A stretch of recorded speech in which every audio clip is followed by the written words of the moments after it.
Hey everybody, welcome. I'm going to be going over how to clean a Traeger drill today. If we take a look inside, we can see that the Traeger has a couple racks and a tinfoil grease catcher underneath that we put over some metal over the grease catcher. And then we have this spout here where the grease and smoke come out. Some residue on there, and we got over here to the side, we have the pellet box. Now, getting into cleaning this, I'm going to have to disassemble it first. So I open it up and I'm going to go in and grab the big sear rack and the little smoke rack in the top. So I grab the smoke rack here first, taking that out here. I'm going to remove that. They come out in nice easy pieces. That's one thing that's nice about this model. And then I grab that big sear rack afterwards. It all comes out in independent pieces, which makes it super easy to clean. And then last but not least, I'm going to go in here and grab the grease catcher. I cover it in tin foil because it's easier to let the grease run out of the spout on the side, and it's just easier to take the tin foil off, clean it real quick, and put it right back in. So first I'm going to clean the outside here. I have a baking soda mixture that I'm putting on a sponge. I'm swirling that around. And you want to do this to clean off the rust that accumulates on the outside. I recently bought a grill cover, so I'm not going to have to worry about this anymore. But here I'm just scrubbing off some of the rust that's accumulated because of moisture. Rust is just iron oxide that corrodes metal, so we're using baking soda that breaks down this rust. And we're going to go ahead and scrub that off, make sure all of the rust gets taken off, all of that debris, all the dirt.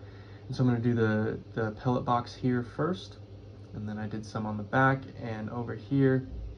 In this next clip, we see that I'm going to clean that spout. I just dipped it back into the baking soda. If you use some warm water, it'll take off that grease a little bit better.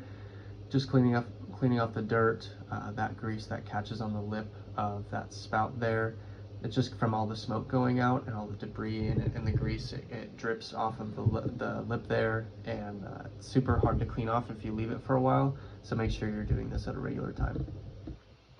Next, we're going to go into cleaning the individual pieces. I use a big grill brush here to start, get all the big debris and food residue off that's been charred on these racks. So I'm just using the brush here on the small smoke rack, and then we're going to move on to the grease catcher. I took the tin foil off, so now all we have underneath is making sure we get any corroded metal or food debris pieces, and I'm just using a soft bristle brush for that. I'm not using the grill brush here because it could cause grooves and the moisture could get rust in there. So I clean that off, and then I'm back to using the heavy duty grill brush on the sear rack because there's some food residue on there as well. And this just makes it easier for me to clean the racks with the soft bristle brush. This is just getting all the big charred food residue off of it, just making it easier to clean with all the grease. And so moving on, we're going to take the dish soap. This is a good grease eliminating dish soap. This is Dawn Power Wash, so it just gets the grease all off there. I'm going to take the soft brush to it. This is the grease catcher, so it's just going to be a light scrub over that. We're going to rinse that off too, and then we're moving on to the racks with the dish soap. There's going to be less grease on these, but it's still a good idea just to clean them off. Doing the smoke rack here, it's a good idea to use your grease eliminating soap just because there's some stuff caught on there or residue caked on there. So I do the smoke rack there, and then here's the big sear rack. This rack has a lot of food residue on it just because this is where I do most of my grilling. So I go a little bit more in depth here, and I'm scrubbing a little bit harder, spray more soap on there, but it's really just up to you on how much soap you'd want to use and how much is on your racks that you really want to clean. I'm getting into it because it's been a while since I've cleaned the grill like this, so there's a lot of residue on there.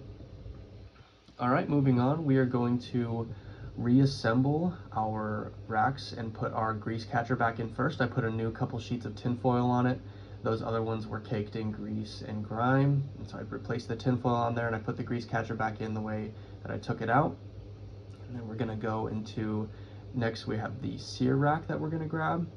The sear rack goes in same way you put it. There's a nice lip around the bottom of the Traeger, which makes it super easy to put back in. Like I said, all these pieces are super easy to take out and put back in, making it super easy to clean and replace and all that. And then last but not least, we have the smoke rack here. Now, the idea with these Traegers is that you don't want to leave any moisture on there, so make sure that after you're done rinsing and washing that you dry each of your individual pieces, and especially the outside as well. If you decide to clean some of these rust areas off like I did with the sponge, make sure to dry them off so that no moisture is left on the grill, because that is what will cause more rusting. And here we have the final project, our final product. We have the nice clean tin foil in there. The racks are all clean and sanitized, none of that grease and residue.